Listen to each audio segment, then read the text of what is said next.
Hey y'all, today in this video we'll be going over how to make this puff stitch with two variations where we layer the puffs on top of each other, and then we'll go over how to just throw in a, I guess we could call it a divider row or even a border between the various puff stitches. I will be using a size 6 super bulky yarn and a size 9mm crochet hook. Alright, for this puff stitch, I went ahead and made a foundation chain of 8 plus 1 for turning, and then did a single crochet back. To start the puff row, we're going to go ahead and chain 1 and turn over. So this stitch alternates between stitches, which is why I'm using 8. Basically, for any pattern, you're going to want to have an even number, so that when you alternate, you would skip the first, add a puff, skip, add, all the way to the end, and then have that last final puff in your very last stitch. So to do this, we're going to yarn over. Again, we'll skip that first one, go into the second, yarn over and pull through. This will be our first, and we'll do this 3 more times.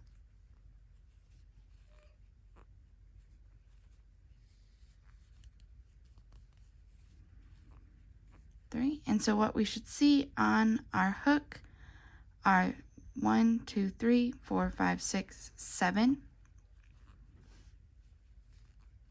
Then we'll yarn over, pull through all of our loops, and chain 1 to close.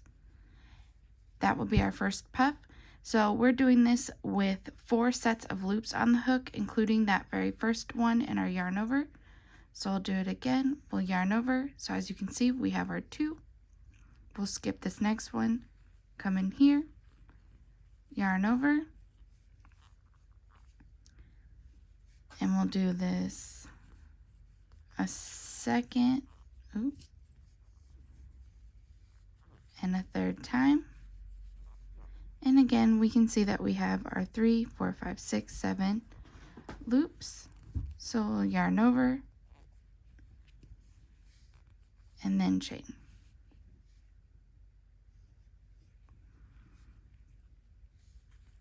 And we'll skip again. So we have 1, 2, 3, and yarn over and pull all the way through, chain, and finally, as mentioned, so we'll skip this one after we yarn over and go through that very last without splitting any of these yarns. So go through that last chain, pull through,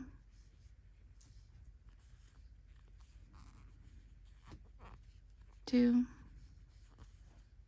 actually I think that was 3, my apologies, 4, let's see, we have 3, 4, 5, 6, 7, perfect, and we'll pull through, and that will be our first row of puffs. To add a second row of puffs directly into the first row, instead of going through any of these loops, we're actually going to go through this gap right here. So we'll do the same thing. We'll yarn over. That'll be 1, 2, 3, and we have 3,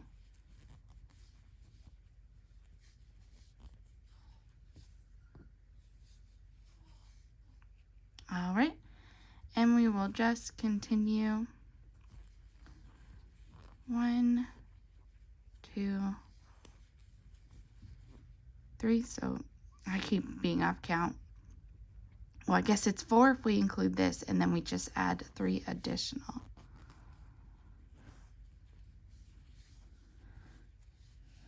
All right.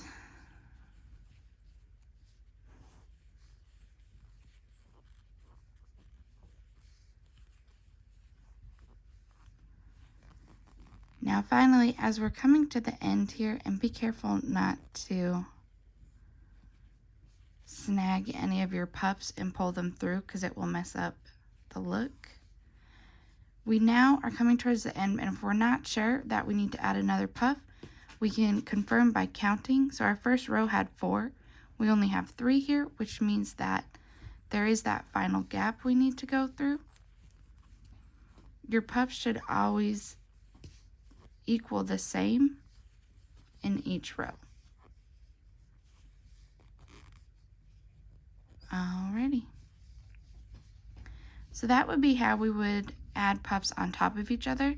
In the event we want to add, say, a border of single crochets, we're going to chain 1, come over, and then it's going to look a little bit different from what we generally see when we're going in through these stitches. But to add the border, we would go into this first one. And then we're going to start looking so we can see this is a chain, this is a chain, this is a chain. And we will just come through here.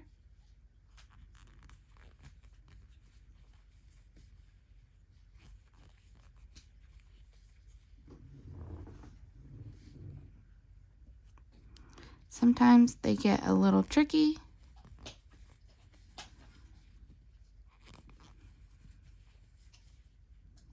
And then this very last one, and we can confirm that we have the full row by counting. So we have 1, 2, 3, 4, 5, 6, 7, 8. And that is how we would add the border into the puff stitch. Oh, my goodness, y'all, my dog is just chewing things in the background. To go over one more variation, I just want to show the difference in size. So there's no set size for these puff stitches.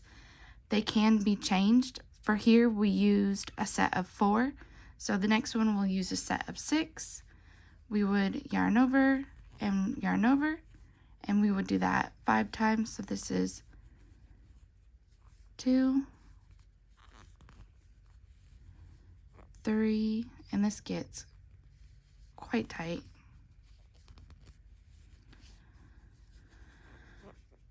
4,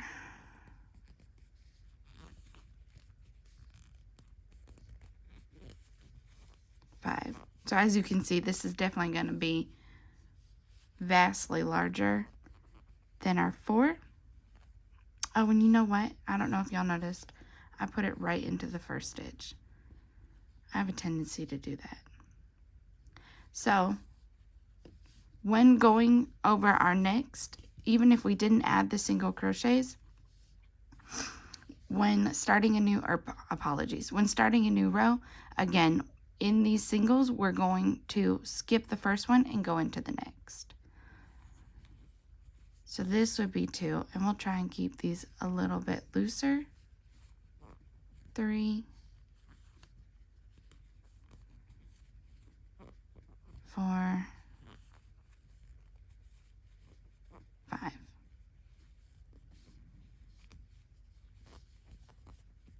All right, and so you can see it's a little bit bigger.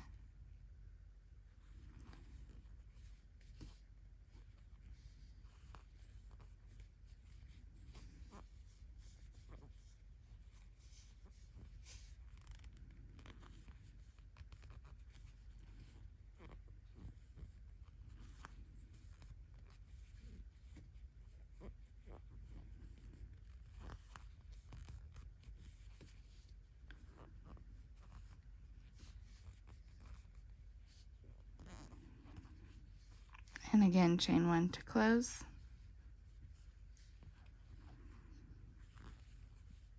It's 1, 2, 3, 4.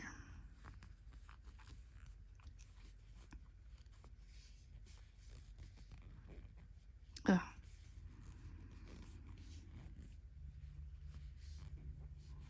And finally, in our last, we'll grab that last chain.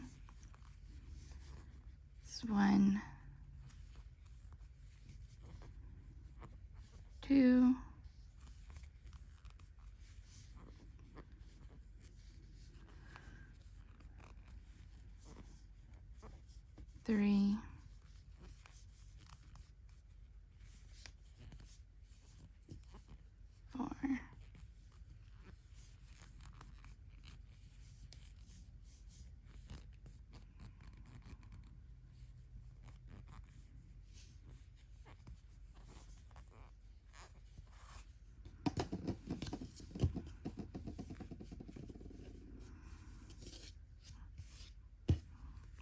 side, so you can definitely see the difference in size. These are a bit smaller. They fit a little bit better into the rows, whereas these are kind of pushing out. But that is the puff stitch.